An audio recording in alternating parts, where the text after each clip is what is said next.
તમને સ્પર્શતા તમામ સમાચારોની છે અમને ફિકર અને એટલે જ હું આપના માટે લઈને આવ્યો છું પ્રાઇમ 9 વિથ જીગર। પ્રાઇમ 9માં આજે વાત શાળાએ જતા આપના સંતાનોની સુરક્ષાની કરવી છે। હાઈકોર્ટે કરેલી ટકોરની અને સરકારે આપેલા જવાબની કરવી છે।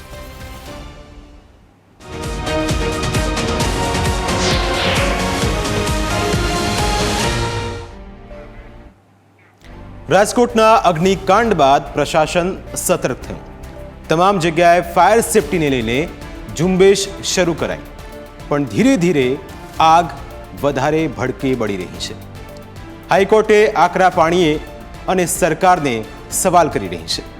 સરકારે પણ હાઈકોર્ટના આદરને માન્ય રાખીને પોતાનો રિપોર્ટ પણ રજૂ કર્યો, પણ સરકારના રિપોર્ટમાં શું આવ્યું તે પણ સમજવા અને વિચારવા જેવું છે, કારણ કે અહીં સવાલ શાળાએ જતા તમારા સંતાનોનો છે।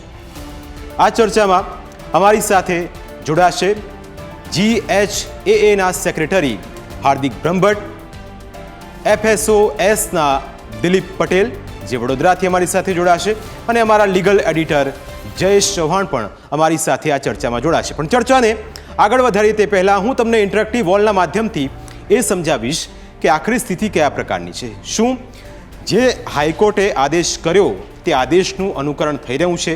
સરકારે જે જવાબ આપ્યો એ જવાબ કેટલો યોગ્ય છે? તેના વિશે જ ઇન્ટરેક્ટિવ વોલના માધ્યમથી આપને સમજાવીશ અને આપને ખ્યાલ આવશે કે આખરે સ્થિતિ કયા પ્રકારની છે। સૌથી પહેલાં આપને સમજાવીશ કે જે રિપોર્ટ રજૂ કરવામાં આવ્યો હાઈકોર્ટમાં અને હાઈકોર્ટે શું કહ્યું એ પહેલાં સૌથી પહેલાં આપણે સમજીએ તો આપને વિસ્તારથી એનો ખ્યાલ આવશે કે શું ખરેખર રાજ્યમાં શાળાઓની સ્થિતિ યોગ્ય છે કે નહીં। એટલા જ માટે રાજ્યની કુલ ખાનગી અને સરકારી સ્કૂલની વાત કરવી છે, અને સવાલ અહીં એ છે કે હવે આગ લાગી છે, અને આગ એટલા માટે લાગી છે કારણ કે હવે એ સમજવા જેવું છે કે જે રીતે સિચ્યુએશન હતી એને લઈને સુધારા કરવાની જરૂર હતી, પણ એ સુધારા થયા નથી। હવે સૌથી પહેલાં એ સમજીએ કે રાજ્યની કુલ ખાનગી અને સરકારી સ્કૂલ છે 55,344। આટલી સ્કૂલો છે રાજ્યની। આ સરકારી શાળા અને ખાનગી શાળાઓ બંને આવી ગઈ, અને ખાનગી આટલી શાળાઓ આખા રાજ્યમાં છે 55,344। હવે એમાંથી 43,893 શાળાઓ એવી છે એમણે સેલ્ફ ડિક્લેરેશન કર્યું છે, અને તેમણે એ કહ્યું છે કે શાળામાં કંઈ પણ થાય તો તેની જવાબદારી શાળાની રહેશે, એમાં બીજા કોઈને વાંધો નહીં આવે, અમે સેલ્ફ ડિક્લેરેશન આપીએ છીએ। એટલે કે શાળાઓએ પોતાની રીતે એની જવાબદારી સ્વીકારી છે। હવે આમાંથી 29,700 સરકારી પ્રાઇમરી અને પ્રી પ્રાઇમરી સ્કૂલ છે, અને એ પણ એટલા માટે સમજવા જેવું છે કારણ કે સરકાર જ જે આદેશ કરતી હોય અને એમાં જ આ સરકારી શાળામાં જો આ પ્રકારની સ્થિતિ હોય તો એ પણ ચિંતાનું એક કારણ છે, કારણ કે આ તમામ સરકારી શાળાઓ છે। આપણે શાળાઓમાં બાળકોને મોકલીએ છીએ, પણ આપણા સંતાનો આપણા જ રિસ્કે જતા હોય એવું પણ સમજી શકાય। આગળ વધીએ અને એ સમજીએ કે આ પ્રાઇમરી અને પ્રી પ્રાઇમરી સ્કૂલ ઉપરાંત રાજ્યની 11,451 એવી શાળાઓ છે। રાજ્યની આખા રાજ્યની 11,451 શાળાઓ એવી છે જેની પાસે NOC નથી। NOC આ શાળાઓ પાસે નથી, અને એમાં સૌથી મહત્વપૂર્ણ બાબત એ કે 3,302 તો એમાંથી આ સરકારી શાળા છે। આ સરકારી શાળામાં પણ આ રીતના કોઈ પણ NOCનું ધ્યાન રાખવામાં આવતું નથી।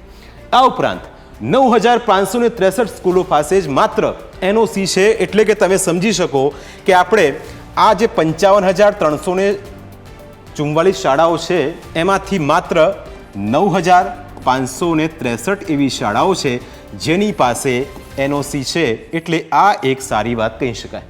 પણ 1,117 સ્કૂલની કામગીરી પ્રોસેસમાં હોવાની પણ વાત ચાલી રહી છે, એટલે કે આ સ્કૂલો પ્રયત્ન કરી રહી છે કે એમની શાળામાં નિયમોનું પાલન થાય અને યોગ્ય રીતે તેનું અમલીકરણ થાય। પણ જે આખા આંકડા અને હાઈકોર્ટમાં જે રિપોર્ટ રજૂ થયો છે એ ખરેખર ચોંકાવનારો છે, અને એ સમજવા જેવું છે કે જો આ સ્થિતિ રહી તો આપણે જે બાળકોને સ્કૂલમાં મોકલીએ છીએ, બાળક સ્કૂલમાં જાય એટલે હાર્દિકભાઈ બધા એવું કે શાળાએ બાળક ગયું છે, કોઈ ચિંતાનું કારણ છે નહીં, અને બાળક સ્કૂલમાં ગયું છે તો સહી સલામત પાછું આવશે। પણ જો આંકડાને હાર્દિકભાઈ સમજીએ તો ખરેખર એ ચિંતા ઊભી થાય કે શું આપણે બાળકોને આ તો પેલું સ્ટાર લાગી જાય અને રિસ્ક યોર ઓન, એટલે કે તમારું જોખમ, તમારું બાળક, શાળા ખાનગી હોય કે સરકારી. હાર્દિક, આના માટે એક વસ્તુ એવી રીતે આપણે વિચારી શકીએ અને કહી શકીએ કે આપણે કોના ભરોસે આપણા બાળકો મોકલી રહ્યા છીએ. બિલકુલ. તમે જેમ કીધું કે ફૂંદડી હોય કે તમે ધ્યાન રાખજો. એક લેટિન મેક્ઝિમ છે જે એડવોકસીમાં ને લોમાં વપરાય, કેવેટ એમ્ચર, એનું અનુવાદ એવું થાય કે ખરીદનાર સાવધ રહો. એટલે આ એક બેઝિક પ્રિન્સિપલ છે કે આપણે કોઈ વસ્તુ ખરીદીએ ને આપણને દેખાય સડેલી તો પછી એમ ના કહેવાય ખરીદીએ કેમ. એવું આજે હવે આપણે શિક્ષણ પણ ખરીદી રહ્યા છીએ એવું કહી શકીએ. નૈતિકતાની રીતે આપણે સવારે જ્યારે બાળકને સ્કૂલના ઝાંપે મૂકી દઈએ તો આપણને વિશ્વાસ છે કે સાંજે મારે બપોરે 2 વાગે લેવા આવવાનું છે ત્યારે મારું બાળક સહી સલામત પાછું મળશે. બિલકુલ. પરંતુ આપણા ત્યાં એક બીજી પરિસ્થિતિ પણ એવી થઈ છે કે આગ લાગે ને ત્યારે કૂવો ખોદીએ, આ એક બહુ જૂની કહેવત છે. પણ હવે આ અમુક ઘટનાઓ પછી આપણને એવું થાય છે કે આગ લાગે ને ત્યારે કૂવો ખોદીને એમાંથી પાણી નીકળે ને એ પાણીથી આગ બુઝાય. એ પણ આપણને ત્યારે ખબર પડે છે કે આગ લાગે ત્યારે. બિલકુલ. કહેવત તો એવી હતી કે આગ લાગે એટલે કૂવો ખોદીએ, ખબર તો હતી કે પાણી હોય. પણ હવે તો એવું દેખાય છે કે જ્યારે અણની દુર્ઘટના થઈ કે જ્યારે લોકો ડૂબ્યા ત્યારે ખબર પડી કે લાઈફ જેકેટ બી પહેરવાના હોય. આટલું બધું થયું ત્યારે ખબર પડી કે ફાયર સેફ્ટીની બી નોર્મ્સ હોય અને ફાયર સેફ્ટીના ઇક્વિપમેન્ટ પણ હોવા જોઈએ.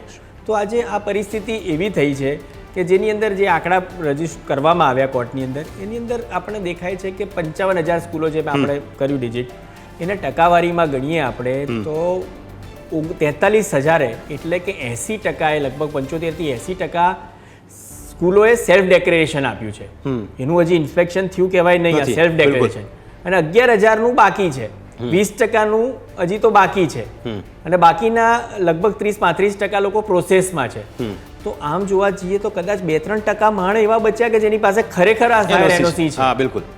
તો હવે જ ખબર પડી છે અને રોજ આગ નથી લાગતી, બહુ સાચી વાત છે. આપણે બી આખું સ્કૂલિંગ ભણીને આવી ગયા, આપણી સ્કૂલમાં આગ નથી લાગી, એ આપણા નસીબ છે. એ આપણા નસીબ છે કારણ કે ત્યારે આટલા વાયરસ બી નહોતા ને આટલું બધું ટૂંકમાં પતી ગયું. આપણું નસીબદાર છીએ કે આપણે એ પ્રશ્ન જોવાનો વારો ન આવ્યો. પરંતુ આ આંકડા એ બતાડે છે કે ખરેખર આ જ પરિસ્થિતિ જે છે કે આગ લાગીને ત્યારે ખબર પડી કે પાણીથી આગ બુઝાય પણ ખરી.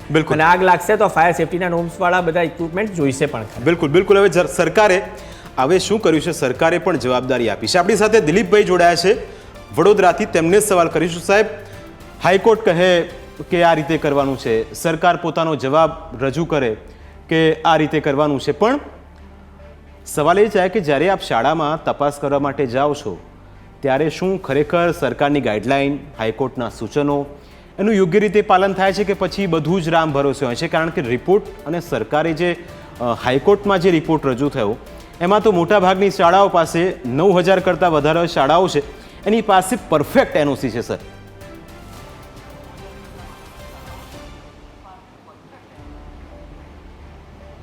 જી સાહેબ, હવે આ જે વસ્તુ છે બહુ ક્લિયર કટ છે અને એમાં કોઈ શંકાને સ્થાન નથી. ગુજરાત ફાયર એક્ટ 2013થી ચાલુ થયો છે અને ત્યારથી આના ધારાધોરણો નક્કી થયા છે.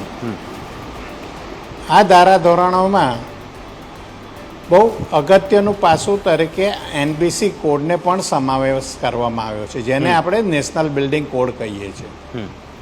તો આ નેશનલ બિલ્ડિંગ કોડ પણ જ્યારે આપણા કાયદામાં સમાવેશ રહ્યો હોય ત્યારે એને કોડ તરીકે હવે ન ગણાય. ગુજરાતમાં જ્યારે કાયદામાં જ આવરી લીધું છે ત્યારે એ એક્ટ અને રૂલ્સમાં જ આવી ગયું છે. અને એનબીસીની ગાઈડલાઇનમાં જોઈએ તો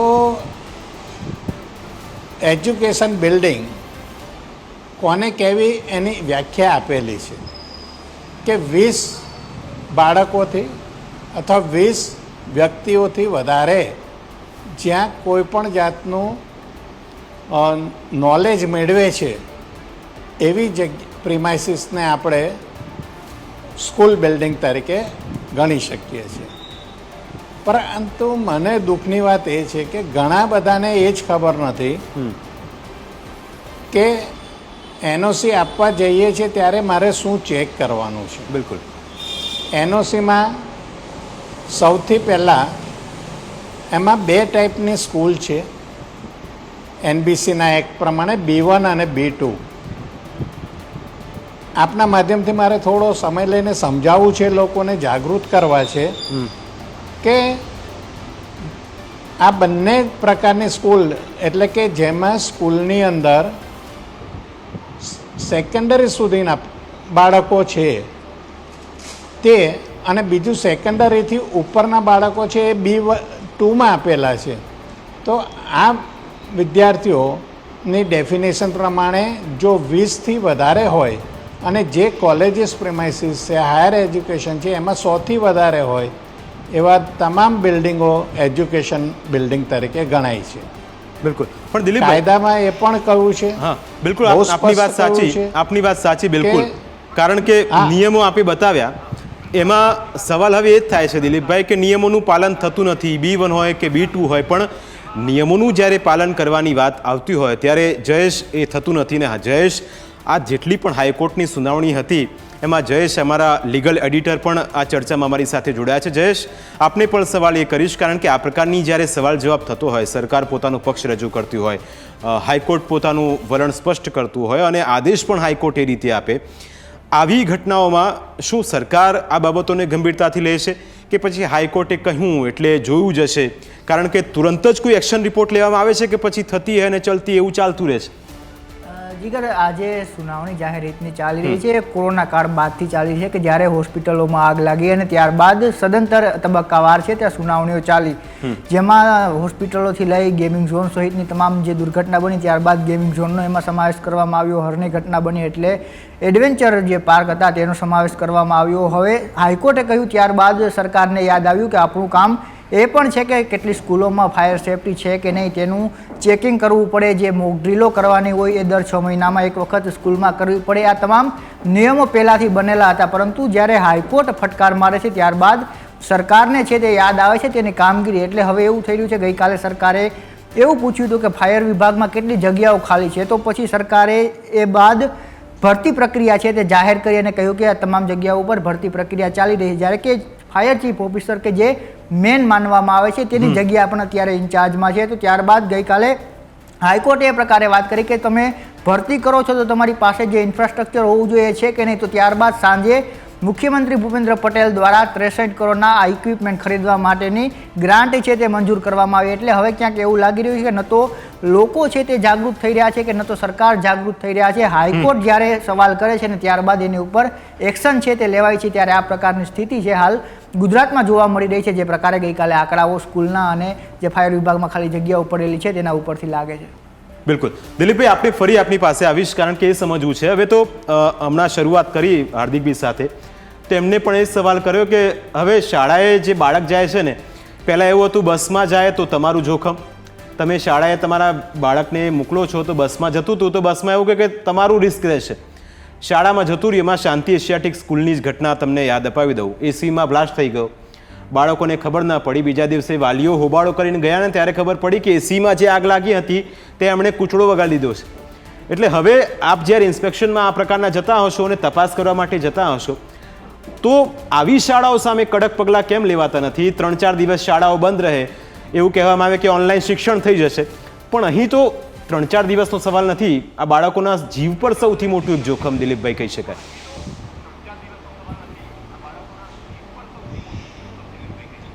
જે મારું આ બાબતે આપને એ જણાવવું છે ને દર્શક મિત્રોને જણાવવું છે કે દરેક વાલીએ હવે બિઝી તો હોય છે, પણ પોતાનું બાળક કઈ સ્કૂલમાં અથવા કયા ક્લાસ, કયા કોચિંગ ક્લાસમાં મૂકે છે એ પણ જોવાની જરૂરિયાત છે. અને એની અંદર ફાયરની સુવિધાઓ હવે આપણે જ ચેક કરવી પડશે એક જાહેર જનતાના લાભાર્થી તરીકે.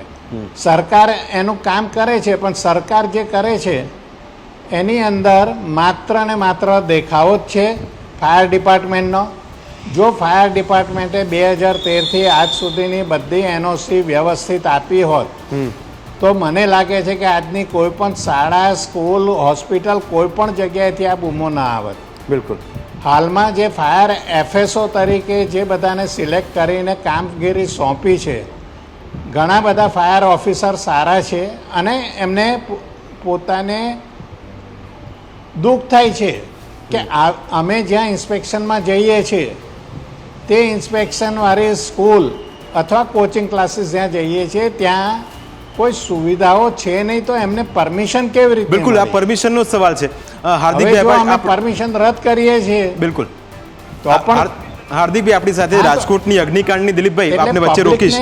આ નોર્મ્સ, બિલકુલ આપને રોકીશ. આ મુદ્દો સરસ છે, કારણ કે તમે જેને જવાબદારી સોંપો છો એટલે કે ફાયર ઓફિસરને જવાબદારી અને એનઓસી જેની પાસેથી લેવાની છે, હવે એ જ્યારે એનઓસી આપવા જાય છે ત્યારે બધું ટીક માર્ક કરીને ઓકે ઓકે કરી દે છે, પણ જ્યારે આગ લાગે છે ત્યારે ખબર પડે કે આ જે ટીક કર્યું હતું એ ટીક કરવાનું નહોતું, એ તો ખોટું હતું. પણ પછી આખી આ સિસ્ટમમાં તમને એવું લાગે છે કે ક્યાંક એ આખી સિસ્ટમ જ એવી ચેનલ જ એવી બની છે કે જેની અંદર ભ્રષ્ટાચાર ને માત્ર ભ્રષ્ટાચાર એક સળી આગની ચિંગારી જેવી લાગે ને આગ ભભૂકી ઉઠે છે, અને ત્યારે એમાંથી રાખ જે બહાર આવે છે એ ભ્રષ્ટાચારની જ હોય છે. ભ્રષ્ટાચાર એટલે શું? એની એક સાદી વ્યાખ્યા એવી કહેવાય કે જે કામ જે વ્યક્તિએ કરવાનું હતું એ કામ કરવા ના પણ એ પૈસા લે ને એનું નામ ભ્રષ્ટાચાર. બિલકુલ, આ સાદી વ્યાખ્યા છે. પરંતુ આપણા ત્યાં કેવું છે કે જે માણસે ચેક કરવાનું છે એ માણસ ચેક પણ કરે છે, પણ જે વસ્તુ ન હોય એ પણ ચેક થઈ જાય છે ઓન પેપર. ફાયર એનઓસી માટેના જે સર્ટિફિકેટ્સ હતા, જે આપણા ટીઆરપી મોલની અંદર જે બધું જોયું એની અંદર એની અરજી હતી, એ અરજી અપ્રૂવ થઈ ગઈ કારણ કે એણે પોતે આપ્યું છે. અને એ જ વસ્તુ મને પોતે પર્સનલી ખટકી રહી છે કે સેલ્ફ ડિક્લેરેશન ઉપર જ્યારે બધી વસ્તુઓ ચાલે છે, બહુ જ સ્પષ્ટ વાત છે. મારી બી દીકરી સ્કૂલમાં ભણે છે કે બહુ જ સ્પષ્ટ વાત છે કે આ બધું ન થાય ત્યાં સુધી બંધ ન કરી દેવાય. ચલાવવું જ પડે, સ્કૂલો ચલાવવી જ પડશે, લોકોના ભણતર ન બંધ કરે. એટલો બધો સ્ટાફ નથી કે તાત્કાલિક બધું ચેક થઈ જાય. એ સેલ્ફ ડિક્લેરેશન ઉપર ચાલવું જ પડે. પરંતુ સેલ્ફ ડિક્લેરેશન એટલે મને યોગ્ય લાગ્યું કે મને અહીંયા કંઈ લાકડું છે જ નહીં, મારા રૂમની અંદર અહીંયા આગ નહીં લાગે, પણ ભાઈ વાયર છે એ બધું ગમે તે થશે નથી. મને પોતાને કેટલું નોલેજ છે, માપનું છે, એ મારા ડિક્લેરેશન ઉપર જ્યારે આ વસ્તુઓ બધી અપ્રૂવ થશે અને આવી જ રીતે જ્યારે ચાલશે અને જ્યારે આનું ચેક કરવા આવશે અને એ લોકો જ્યારે ભ્રષ્ટાચાર નહીં કરે એની કોઈ ગેરંટી છે નહીં. 55,000 સ્કૂલ, હોસ્પિટલ્સ, હવે તો હોસ્પિટલ્સમાં એવું થઈ ગયું કે નાનામાં નાનું દર્દી જાય તો જીવ બચાવે કે આગ લાગે તો દોડે, એવો સવાલ ઊભો થઈ જાય. પહેલાં તો એવું હતું કે અમુક બેડથી મોટું હોય ને તેને હોસ્પિટલની વ્યાખ્યામાં કરતા હતા અને એની અંદર જ ફાયર એનઓસીની જરૂર હતી. આની અંદર બી આમાં જે કોડ કીધો છે, એમણે કીધું કે બિલ્ડિંગ કોડ, એની અંદર બી એવું હતું કે 9 મીટરથી ઉપર હોય તો જ તમારે જોઈતું હતું. હવે તો આ બધા શેડ્સ ને આથી બધામાં જોઈશે. આટલો સ્ટાફ ક્યાંથી હશે? હાલ ને હાલ તો ન જ હોય. ભરતી થાય એની આખી પ્રક્રિયા હોય, એટલા માણસો એટલા બધા મળશે કે નહીં મળે? ભરતીનો સવાલ જયેશને કરીએ. જયેશ, આ ભરતીની આપણે ચર્ચા કરતા હતા આ મુદ્દે કે તમે ભરતી કરવાની વાત તો કરી દીધી, પણ તમારી પાસે એટલી જગ્યા છે. આપ જ એક હમણાં સ્ટોરી લઈને આવ્યા હતા, હાર્દિકભાઈ, જયેશ ગયા હતા, દિલીપભાઈ આપ પણ સાંભળતા હશો. જયેશ એક સ્ટોરી લઈને આવ્યા હતા અને તપાસ કરવા અમારી ટીમ જ્યારે પહોંચી ત્યારે શું થયું એ જયેશ તમને વિસ્તારથી સમજાવશે, જેથી આપને પણ ખ્યાલ આવે કે હકીકત શું છે.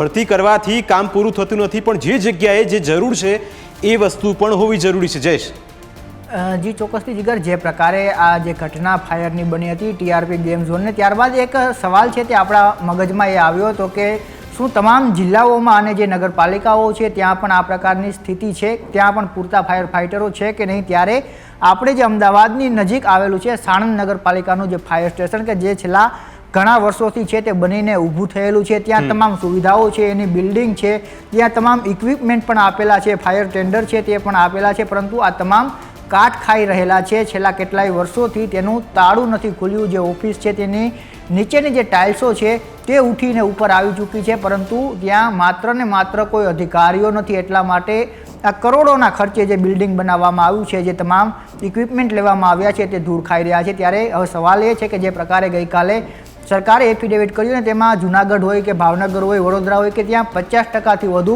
સ્ટાફ છે તે નથી, જેથી કરીને હાઈકોર્ટે પણ એ પ્રકારની ટિપ્પણી કરવી પડી હતી કે તમારું જે ફાયર વિભાગ છે તે માત્ર ફાયરમેનોના આધારે છે તે ચાલી રહ્યું છે. ત્યાં ચીફ ઓફિસર જેવા અધિકારીઓ જે કે નગરપાલિકામાં કે મહાનગરપાલિકામાં નથી, તો તમે કઈ રીતે આ સ્થિતિનો સામનો કરશો? એ સવાલ પણ ગઈકાલે હાઈકોર્ટે કરવા પડ્યા હતા. બિલકુલ. દિલીપભાઈ આપને સવાલ, દિલીપભાઈને જોડીશું કારણ કે એમની સાથે પણ ચર્ચા કરવી છે. દિલીપભાઈ આપને સવાલ કરવો છે કે જે રીતની સિચ્યુએશન છે અને એમાં એમની સાથે સંપર્ક કરીશું, પણ હાર્દિકભાઈ સવાલ એ સેલ્ફ ડિક્લેરેશનને આપણે એક સરસ વાત કરી, કારણ કે હવે પહેલાં સ્કૂલમાં બાળક જાય તો એક ફોર્મ આવે છે, જો શાળા બાળકને પ્રવાસે લઈ જાય તો તેનું એક ફોર્મ આવે છે, તમારું બાળક વેનમાં જાય છે તો એની તમારે જાતે પુરવણી ભરવી પડશે કે હું બધી જવાબદારી લઉં છું, ભલે હું 80 કે 90 હજાર તમારી ફી ભરતો હોઉં, પણ જવાબદારી મારા બાળકને કંઈક થાય તો મારી છે. શાળાએ તો છટકીને હાથ અદ્ધર કરી નાખે છે અને એવામાં 9,000 જેટલી શાળાઓ પાસે જો એનઓસી હોય તો બાકીની 55,000 કરતાં વધુ શાળાઓ આખા ગુજરાતમાં સરકારી અને ખાનગી બંને છે. તો સવાલ એ શાળાઓ સામે પણ ઊભો થાય છે, કારણ કે અહીં પૈસા લેવાથી બધું કામ પૂરું થતું નથી, સુરક્ષાનું પણ કંઈક તો હોય ને. દેખો, આ જવાબદારી મોરલ જવાબદારીની આપણે પ્રયત્ન કરી રહ્યા છીએ કે સમજાવીએ કે વાત કરીએ કે મોરલ જવાબદારી. તમે સ્કૂલની પિકનિક લઈને ગયા અને રોડમાં એક્સિડન્ટ થયો તો કંઈ ટીચર કંઈ ગાડી નહોતા ચલાવતા. એનાથી અમે એવી નથી કોઈ પણ વ્યક્તિ કે કોઈ પણ માણસ એવી આશા રાખતો કે એટલી બધી જવાબદારી આવે કે ફૂલ પ્રૂફ કે ન જ થાય. એક્સિડન્ટ એ પોતે જ શબ્દ જ એક્સિડન્ટ છે કે જે અકસ્માત છે, એ કોઈની ઈચ્છાથી ન થયું હોય, એ થઈ ગયો હોય, પરંતુ એના માટેની બેઝિક જે જવાબદારીઓ છે કે ભાઈ આપણે વાન લઈને જઈએ તો 20ની સંખ્યામાં 20 જણ બેસાડીએ, જે આવા જો બોટની અંદર લઈ જઈએ તો લાઈફ જેકેટ પહેરાવીએ, કે જે આ બેઝિક છે, આ બેઝિક જવાબદારી નિભાવવાની વાત ચાલે છે. અને જે સેલ્ફ ડિક્લેરેશન ઉપર કે અમે લાવી દીધું છે તો અમને બી વિશ્વાસ છે, અમે બી વિશ્વાસ રાખીશું.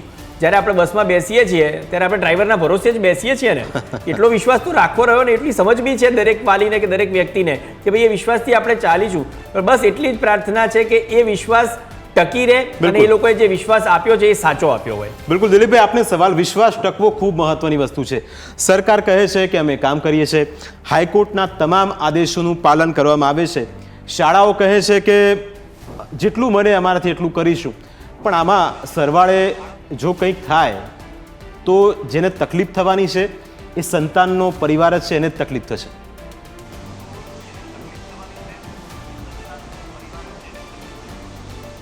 બરાબર છે. અને હકીકતમાં એવું જ બનતું હોય છે કે જે પરિવારનું બાળક ગુમાય છે તેને જ છેલ્લે તકલીફ હોય છે, બાકી બધું ઠંડુ થઈ જાય છે સમય જતાં. પરંતુ મારું એક બહુ સ્પષ્ટ માનવું છે, અને હું જ્યારથી એફએસઓ તરીકે છું અને ઘણી બધી શાળા કોલેજોમાં જઉં છું ઓડિટ માટે અને ફાયર રિન્યુઅલ માટે પણ, ત્યારે હું પહેલાં વિઝિટ કરીને જોઈને કહું છું કે આટલું આટલું કરેક્શન કરો તો જ તમને એનઓસી રિન્યૂ થશે. એ રીતનું જો દરેક જણ જેટલા એફએસઓ છે એ બધા જ પોતપોતાની જવાબદારી નિષ્ઠાથી કરશે તો મને લાગે છે કે ધીરે ધીરે ચોક્કસ ઇમ્પ્રુવમેન્ટ આવશે. અને સરકારશ્રીએ જે એફએસઓનું કાર્ય હાથમાં લીધું છે એ ચાલુ થવું જોઈએ અને બીજા એફએસઓ પણ તૈયાર કરવા જોઈએ. કે માત્ર અત્યારે ગુજરાતમાં 300-350 એફએસઓ છે કાર્યરત, એનાથી આટલા બધા બિલ્ડિંગ, આટલી બધી શાળાઓને કવરેજ થઈ શકવાનું નથી. બિલકુલ. અને સરકારી તંત્ર પાસે એવા ફાયર ઓફિસરો પણ નથી કે જે જઈને દરેક બિલ્ડિંગ ચેક કરે, અને એટલે જ આ બધું ચાલે છે. બિલકુલ. એટલે દિલીપભાઈ, છેલ્લે એટલું કહી શકાય કે બધું તમારા જોખમે છે, વધુ એફએસઓ તૈયાર કરવા જોઈએ. બિલકુલ. અને નિષ્ઠાવાન કરવા જોઈએ. બિલકુલ બિલકુલ, નિષ્ઠાવાન એફએસઓ તૈયાર કરવા જોઈએ, પણ ફાયર ઓફિસર આપણી પાસે નથી તો એ પણ સક્ષમ હોવા જોઈએ. સરકાર કટિબદ્ધ છે, સરકારના તમામ જેટલા પણ પ્રયાસો છે એને આપણે બિરદાવીએ છીએ, પણ જે ચૂક રહી જાય છે એના કારણે બાળકોના જીવ પર જોખમ સૌથી મોટું ઊભું થાય છે. આપ અમારી સાથે ચર્ચામાં જોડાયા દિલીપભાઈ આપનો, હાર્દિકભાઈ આપનો, અને જયેશ આપ અમારી સાથે ચર્ચામાં જોડાયા આપનો ખૂબ ખૂબ આભાર. અમારી વિશેષ રજૂઆતમાં અત્યારે બસ આટલું જ. ફરી મળીશું આપની સ્પર્શતા એક નવા મુદ્દા સાથે. ત્યાં સુધી રજા આપશો. નમસ્કાર.